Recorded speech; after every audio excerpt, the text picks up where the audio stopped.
Question number 11 देखिए। A wire of 100 centimeter and 2 mm dia has a resistance 0.7 electrical resistivity. तो electrical resistivity के लिए formula क्या है? R equal to rho L upon A। तो R तो हमें दिया ही है, R कितना दिया है? 0.7। रो फाइंड करना है। L कितना दिया है? L दिया है हमें 100 सेंटीमीटर, मतलब 1 मीटर, है ना। 100 सेंटीमीटर मतलब कितना होता है? 1 मीटर।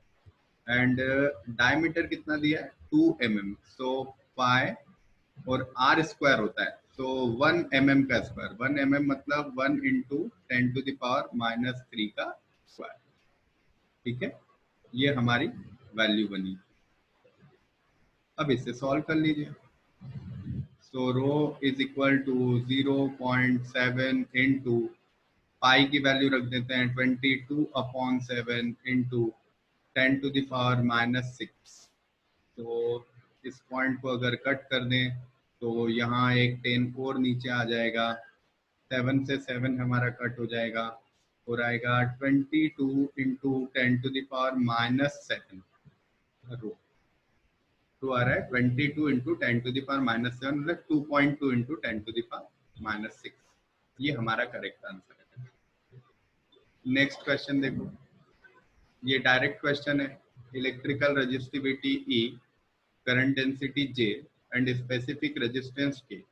तो फॉर्मूला क्या पढ़ा था हमने? E is equal to sigma, sorry, J is equal to sigma E। ठीक है, सिग्मा क्या होता है? सिग्मा होती है कंडक्टिविटी। ठीक है, और कंडक्टिविटी तो हमसे पूछी नहीं है, हमसे तो पूछी है रेजिस्टिविटी।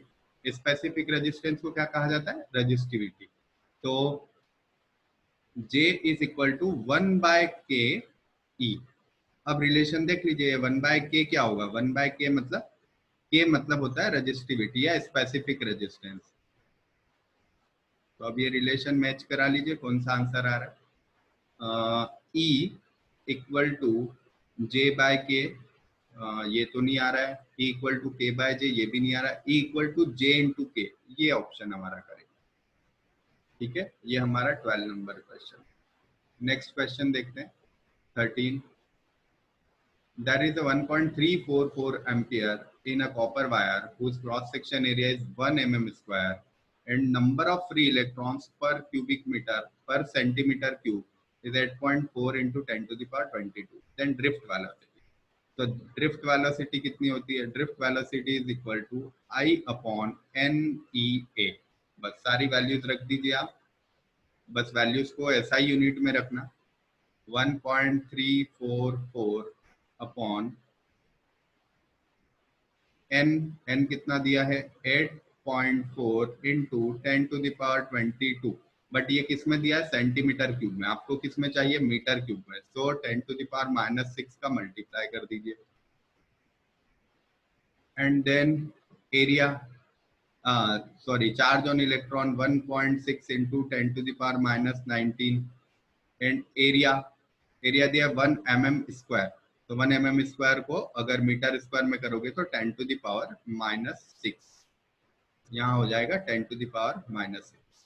ठीक है, तो इस वैल्यू को अब सॉल्व कर लीजिए और VD की वैल्यू फाइंड करके इसका आंसर बता दीजिए।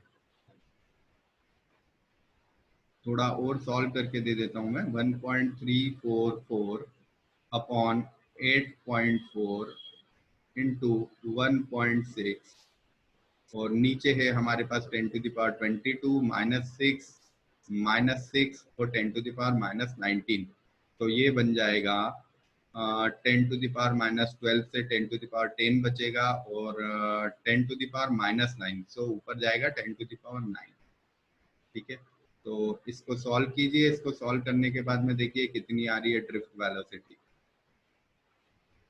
ये जो आपकी वैल्यू आएगी ये मीटर पर सेकंड में आएगी, और यहाँ जो वैल्यूज दी है वो देख लीजिएगा mm में भी कई जगह दी। तो इसका आंसर चेक करके और मुझे आंसर कमेंट करिए। क्वेश्चन नंबर 14 जो है वो बिल्कुल सेम दिख रहा है। 20 एम्पियर का करंट है तो I की वैल्यू 20 रख देना। एरिया 10⁻⁻6 मीटर में ही दिया है तो कुछ चेंज नहीं करना पड़ेगा। नंबर ऑफ इलेक्ट्रॉन भी क्यूबिक मीटर में ही दिए हैं तो यहाँ भी कोई चेंज नहीं करना पड़ेगा। डायरेक्ट ड्रिफ्ट वेलोसिटी आ गई। क्लियर? इसको भी आंसर निकालिए, ये आपके लिए प्रैक्टिस क्वेश्चन है, इसका आंसर निकालिए, मुझे कमेंट करिए क्या आ रहा है आपका आंसर। बिल्कुल सेम फॉर्मूला लगाना है, सेम वैल्यूज रखनी है, एसआई यूनिट्स में ही दी है सारी वैल्यू, तो डायरेक्ट सारी वैल्यूज पुट कर देनी है। नेक्स्ट क्वेश्चन देखते हैं, थ्योरी क्वेश्चन दिख रहे हैं ये। क्वेश्चन नंबर है 15। For which of the following resistance decreases on increasing the temperature. तो ये तो सिंपल है, रेजिस्टेंस टेम्परेचर के साथ कब डिक्रीज होता है? जब सेमीकंडक्टर्स होते हैं। तो ये सेमीकंडक्टर है जर्मेनियम, जर्मेनियम और सिलिकॉन दोनों सेमीकंडक्टर्स होते हैं। Next, relaxation time in conductors increases with increase the temperature, decreases with increase the temperature, it does not depend upon temperature, or all of sudden changes with 400 Kelvin। तो मैंने आपको बताया था रो का फॉर्मूला क्या होता है, m upon N E square tau. ठीक है, अब अगर आप टेम्परेचर बढ़ाते हैं तो रेजिस्टिविटी क्या होती है कंडक्टर्स की, इंक्रीज होती है। अगर रेजिस्टिविटी इंक्रीज होती है तो रिलैक्सेशन टाइम को क्या होना पड़ेगा, डिक्रीज होना पड़ेगा।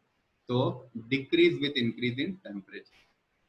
ठीक है, इसको आप थ्योरेटिकली भी समझ सकते हो कि जब टेम्परेचर इंक्रीज किया जाता है तो इलेक्ट्रॉन्स का मोशन जो होता है वो ज्यादा हो जाता है, बहुत फास्ट हो जाता है, लेकिन वो रेंडम मोशन जो होता है वो फास्ट होता है, और रेंडम मोशन फास्ट होने की वजह से वो जल्दी जल्दी कोलिजन करने लगते हैं। तो जो time interval between successive collision होता है वो कम होने लगता है, उसी को रिलैक्सेशन टाइम कहा जाता है। ये हमारा क्वेश्चन नंबर 16 था। क्वेश्चन नंबर 17, ये बड़ा अच्छा क्वेश्चन है, इसको ध्यान से देखिए, इस टाइप के क्वेश्चन बनते हैं।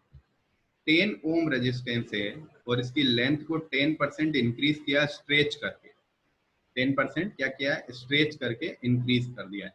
तो जब भी ऐसा किया जाएगा कि स्ट्रेच करके 10% इंक्रीज कर दिया जाए, तो ये समझिए कि x% अगर आप इंक्रीज करते हैं वायर का लेंथ का, अगर लेंथ x% इंक्रीज की है स्ट्रेच करके, तो रेजिस्टेंस जो होगा वो 2x% से इंक्रीज हो जाता है। बट इसकी जो लिमिट है वो क्या है, 10% ही है। 10% से ऊपर ये फॉर्मूला काम नहीं करता है, ये ट्रिक काम नहीं करती है। सो 10% स्ट्रेच किया तो इसका रेजिस्टेंस कितना, 20% बढ़ेगा। अब 10 का 20% देख लीजिए कितना होता है, 10 का 20% होता है 2, तो कितना हो जाएगा रेजिस्टेंस, 12। ठीक है, नेक्स्ट क्वेश्चन है 18। The length of resistance is increased by 10%. What is the corresponding change in resistance of wire? So 20% होता है, वो exactly अगर परसेंटेज वाले फॉर्मूले से निकाला जाए तो 21% आता है, और अगर 12 हो, इसकी जगह 11 होता तो फिर वो 14 हो जाता, मतलब 44 हो जाता। इसलिए बाद में जाकर ये 2x% वाला जो कॉन्सेप्ट है ये काम करना बंद कर देता है 10% के ऊपर, क्योंकि 10% के ऊपर से फिर ऐसे वैल्यूज शुरू हो जाती है। अभी आपने 10% इंक्रीज किया है तो ये 21% हुआ। अगर आप 12% इंक्रीज करते तो हमारे फॉर्मूले के अकॉर्डिंग कितना होना चाहिए, वो 24 होना चाहिए, लेकिन 24 नहीं होता है, वो उससे ज्यादा हो जाता है।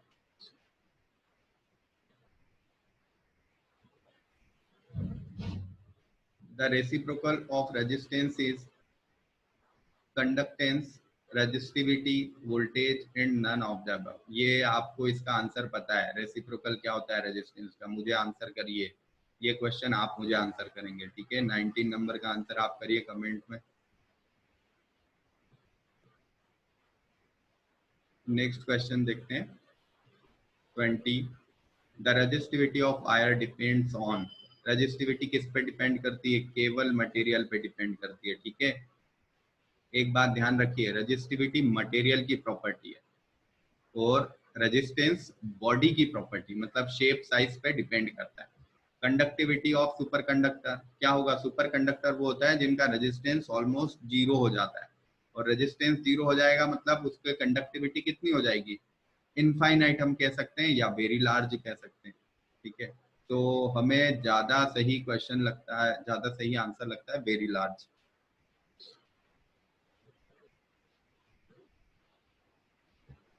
ट्वेंटी वन, 22, ये देखिए इनफाइनाइट तो हो नहीं सकती। इस क्वेश्चन को एक बार फिर से समझ लीजिए आप 21 को, कि इनफाइनाइट तो इनफाइनाइट नहीं होती है सुपर कंडक्टर की, है ना, क्योंकि उसमें से भी करंट फ्लो होता है। अगर और काउंटेबल करंट फ्लो होता है। अगर आप उसकी कंडक्टिविटी इनफाइनाइट कर दोगे तो इनफाइनाइट करंट फ्लो होगा, और ऐसी कंडीशन तो कभी हमें मिलती नहीं है कि infinite current flow.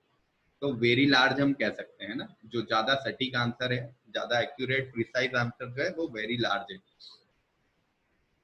Which of the following is vector quantity? तो करंट तो नहीं होता है, पावर भी नहीं होती है, वॉटलेस करंट मतलब करंट ही है। करंट डेंसिटी जो होती है वो वेक्टर क्वांटिटी होती है, और इसे हम इस तरह से बताते हैं, J is equal to I upon A and N के, ऐसा हम बता सकते हैं। ठीक है,